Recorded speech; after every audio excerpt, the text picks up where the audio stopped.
अतीत की स्मृतियों और भविष्य की कल्पनाओं से बचिए, अतीत व्यतीत हो चुका है।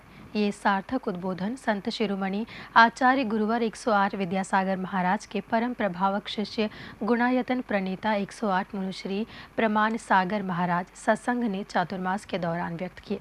इस मौके पर खेल प्रशाल में बड़ी संख्या में श्रद्धालु मौजूद रहे। धर्म प्रभावना समिति सकल जैन समाज इंदौर के तत्वाधान में खेल प्रशाल में चातुर्मास का दिव्य सत्संग आयोजित किया गया। सत्संग में उद्बोधन देते हुए संत शिरोमणि आचार्य 108 विद्यासागर महाराज के परम प्रभावक शिष्य गुणायतन प्रणीता और शंका समाधान के जनक 108 मुनि प्रमाण सागर महाराज ने सार गर्भिता उद्बोधन दिया और मानव को जीवन के अनेक सूत्र दिए। संत श्री ने कहा कि अतीत की स्मृतियों और भविष्य की कल्पनाओं से बचिए, अतीत व्यतीत हो चुका है, एक भोगा हुआ यथार्थ है, उसको पकड़कर बैठने से कोई लाभ नहीं है। वर्तमान में जीना सीखिए।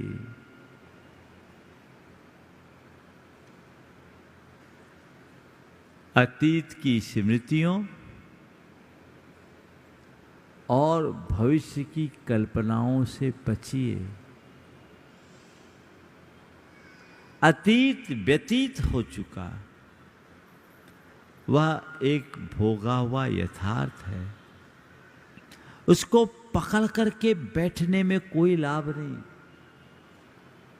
पास्ट हैज गॉन, वो जा चुका, उससे अनुभव लीजिए और जीवन को नया दिशा देने का पाठ पढ़िए, लेकिन उसे पकड़ करके मत बैठिए। यदि पकड़ करके बैठिएगा तो भूत भूत बन करके पेरेगा। संत श्री ने कहा, जो बीत चुका है उससे अनुभव लीजिए और जीवन को नई दिशा देने का नया पाठ पढ़िए। अनुभव कीजिए, अतीत की बातें जब मन मस्तिष्क पर हावी होती है तो कितना परेशान करती है।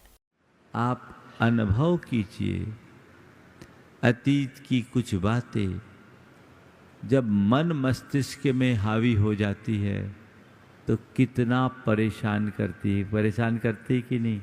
हाँ, करती है। व्यक्ति एकदम अलग ही स्थिति में आ जाता है, और यदि हम उन बातों को भुलाने में समर्थ हो जाएं तो बहुत अच्छा होगा। अतीत की स्मृतियों से बचने का रास्ता है क्षमा करना और सहन करना। इस चातुर्मास को सुनने के लिए बड़ी संख्या में श्रोतागण उपस्थित रहे और सत्संग का लाभ लिया। Bureau report, Digiana news, Indore.